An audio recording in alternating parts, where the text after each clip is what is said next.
Hi Kat Home! Welcome back to my channel, at Home Matiden. Ngayon ay mayroon akong inimbita na kaibigan, kapitbahay namin sila, and then since na marami akong naluto na spaghetti sauce. So kaninang umaga nagpakulo na ako ng tomato sauce, gumawa na ako ng tomato sauce para gawin ko magkakaroon ako ng pasta, gagawa ako ng pasta. And then, ngayon ay gagawa ako ng roast turkey. So, especially itong araw na ito. Dahil, nung umalis kami, papunta ng Sydney, ay iniwan namin itong bahay at ang aming mga halaman, ang aming mga hayop sa aming kapitbahay. So, bilang pasasalamat ay luluto ako ng aming dinner na spaghetti. And then, kaninang umaga nagluto na nga ako ng sauce. And then, para malaman nyo kung paano gumawa ng tomato sauce na normal or original or no chemical, nasa video ko po yan. Sundan niya. Ibibigay ko sa inyo ang link na yan.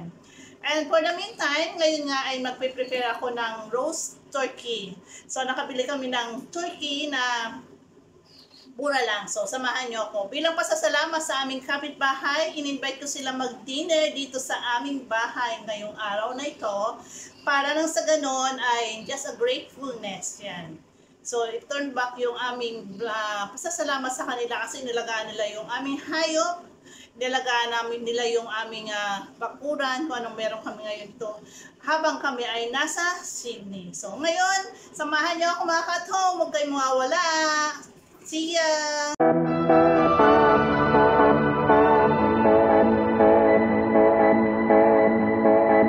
Mga Kat-Home, kung makikita nyo, ayun, kumukulo pa rin yung aking spaghetti sauce. Ayan, pakulo na siya.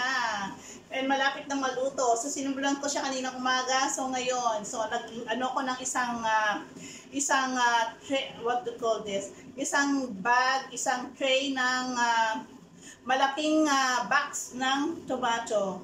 Yan ang aking ginawa. So, ganyan kadami ang aking sauce, tomato sauce. So, ngayon nga, mga Kat-Home, ipiprepare ko na po ang aking turkey. Samahan niyo ako, Kat-Home. At ngayon nga, Kat-Home, gagawa na ako ng roast turkey. So, yan, may nabili kami sa factory ng mga manok. So, turkey. See ya! Kat-Home, pakita ko sa inyo, ito yung aking nabiling turkey. Isang tied siya, hindi naman buo. Kasi napakalaki na. So, medyo marami sa aming dalawa. So, kaya nag-invita kami doon sa aming kapitbahay. Nang sa ganon ay pasasalamat sa kanila. Ito ay special na turkey. Gagawa tayo mga Kat-Home. O turkey tie. So, yan. Gagawin natin. So, ito Kat-Home ay meron ako ritong butter. And then, meron din akong paprika. Yan ang ating paprika. And then, meron tayong white pepper. And meron tayong rosemary. And meron din akong oregano. Yan ang ating mga ingredients. And then, meron din tayong garlic powder. So, mamaya, i-mix-mix lang natin yan. And then, papakita ko sa inyo kung paano gawin. See you! Samahan niyo ako mga Kat-Home. Kung hindi pa kayo nakasubscribe sa aking channel, please consider to subscribe. Click the notification button at pa-like na rin po and pa-share na rin po para sa akin, sa tulong niyo na. Awa ng Diyos. Samahan niyo ako Kat-Home. So, ayan Kat-Home.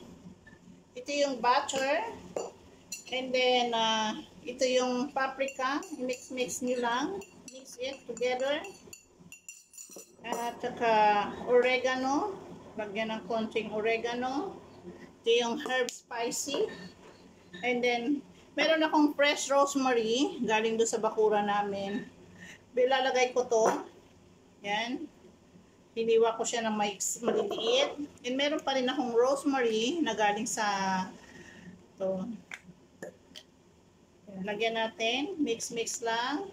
And then, pepper. Yan. Mix all together. At saka, meron akong Italian herbs. Try natin. Lagyan ng konti. Yan. And then, yung garlic natin. Lagyan natin ng garlic. Yan. Masarap medyo madaming garlic. And i-mix, yan, i-mix lang natin. Ayan na mga ka-home. Mix it together. Yan. Mix together. Mix lang ka-home.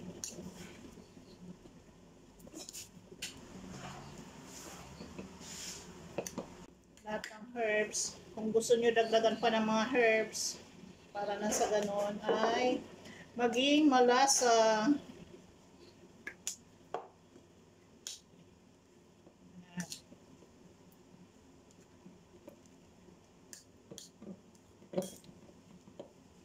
Dagdagan natin ng paprika.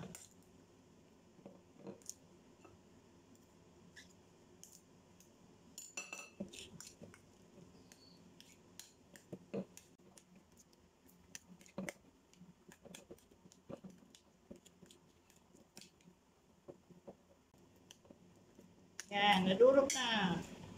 Hindi na siya mga katong. Ito yung mga herbs niya. Yan, melting na siya. Yan yung ma-melt.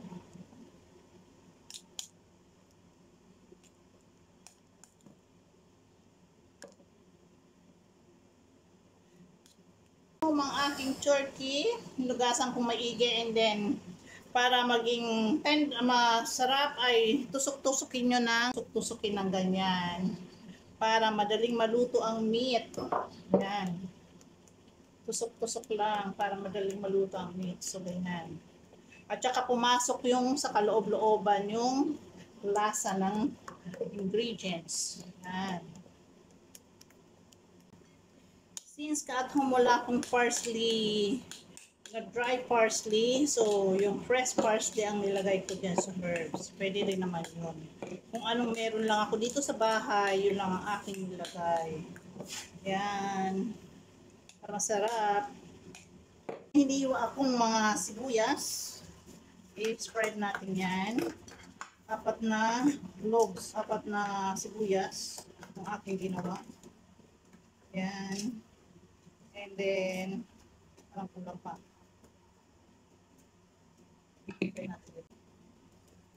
Hinalo ko na rin yung sibuyas na red para masarap ang lasa. Nag-mix up ako ng sibuyas na red. Yan.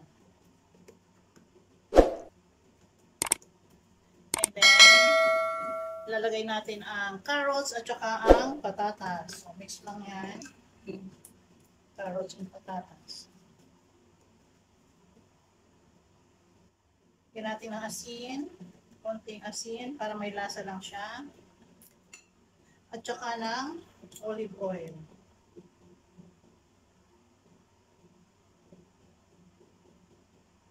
Olive oil. Roasted. Konting paminta. Kasi may gusto kong paminta. Ayan. Spread ng paminta. And mix na. Mix lang. Mix natin. So, ayan. Mix all together. Lahat ng paminta. Ayan. And then, syempre, ang turkey, lagyan natin ng konting space dito sa gitna. Ang tomato dan. Ngayon, ang turkey, ilalagay na natin ang turkey. So, mga ka-at-home, ayan.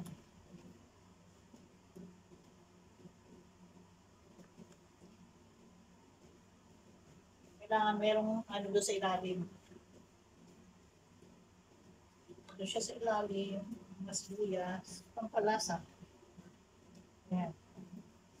And then now, we spread dito. Spread mo na ang ating ginawa ko kaninang butter para maging juicy siya. Spread mo siya.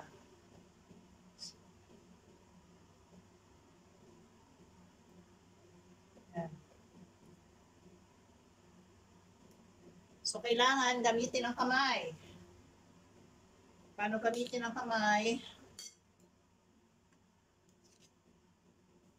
Parang ipapalaman mo siya sa gitna para maging juicy.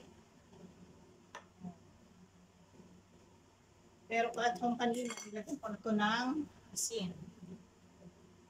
So, ito ngayon, sa ilalim, lagyan mo dito. Doon sa ilalim, yung balat niya, lagyan mo ng butter. Para manuot yung ano. Yan. Tanggalin yung balat. Ilalim niya. Sabi, para yung butter ay pupukun sa ilalim. Yan.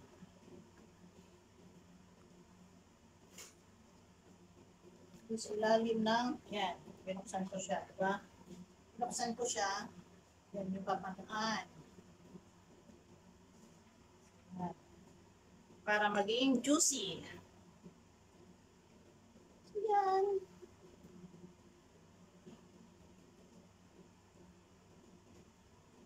Para tayo nag-opera. Lahat ng pasulok-sulukan, lagyan ng laman. So, kailangan madumi ang kamay.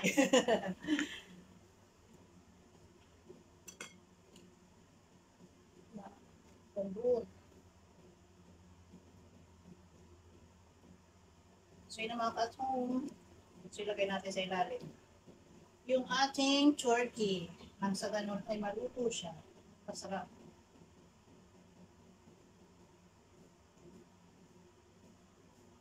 Para dito ay hindi na.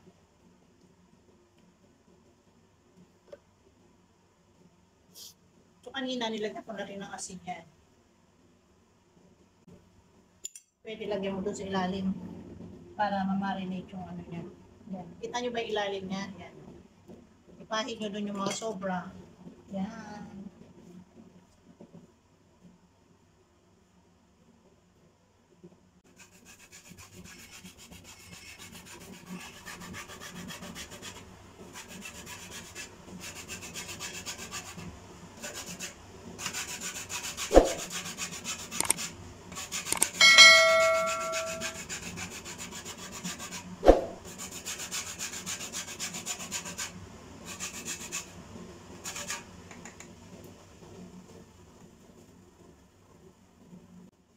Squeeze the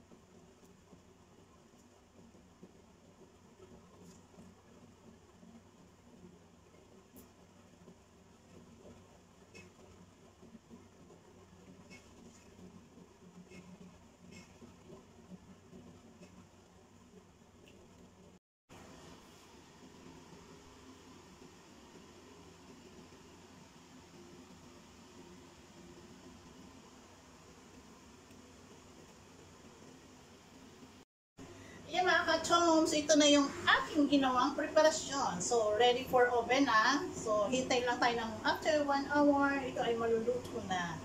So, ready for dinner. Looks like yummy. Samahan niyo ako ka-chom. At maluluto na rin yung spaghetti sauce. Yan. So, yung spaghetti sauce. Pasensya niyo ng aking kitchen, medyo magulo. Yan. Salamat sa inyo mga ka-chom. Patuloy niyo akong panuurin at saka pa-share na rin po ng aking video, pa-subscribe. Ilalagay ko na siya sa oven. Ang oven pala natin is, you will cook this one is for 1 hour and for 120 degrees. So, ito ang dapat gawin. Okay? See you at home! Lagyan ko siya ng rosemary sa mga gilid-gilid para pang sarap ng aroma. Although may rosemary na siya doon. So, ilalim, yan. So, yung ano ng lemon, nilagay ko dito. And then, yan. Pampasarap. Manyo ako makachong. Ito ay Herbs Turkey Oven. Siya.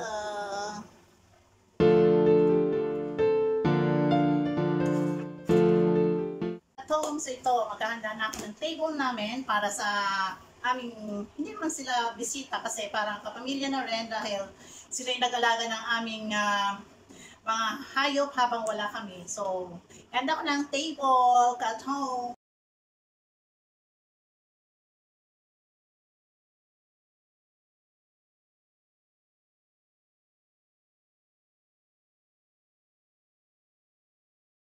Dahil mainit din ngayon, so gagawa ko ng juice. Nagbalat na ako ng rock melon or melon sa Filipino. And then, dalawang orange. I-blend ko siya. And then, lalagyan ko ng yellow para malamig ang aming inumin. Instead of juice na binibili or soft drinks na binibili, ito ang gagawin ko. Rock melon, melon at saka orange. So, yan. Yan ang aking gagawin. Samahan niyo ako at home. So ito na mga ka-chom, ito yung blender. Ilalagay ko lang lahat ng fruits dito sa blender. Lagay lang natin. Hindi ko na siya inipon. Yung ice. And then, lalagyan mo din siya ng tubig. Kalahating gantong tubig. Yan. So i-blend lang natin. So yan. I-blend ko siya until maging juice. Yan. Mayo. Masustansya to mga katong.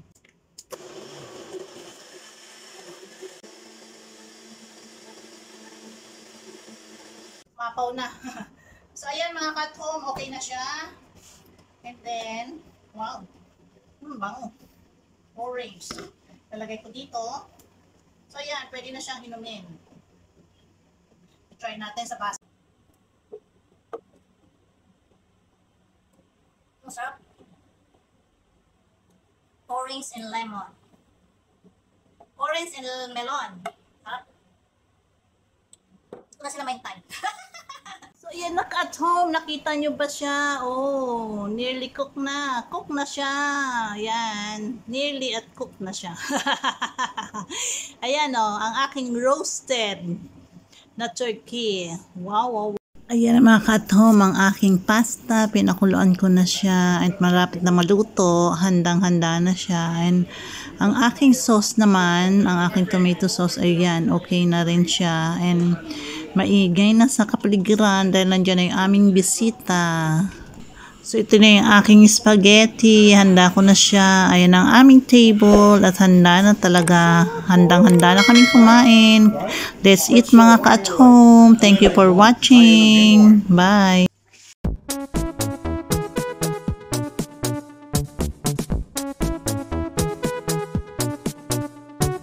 Happy is the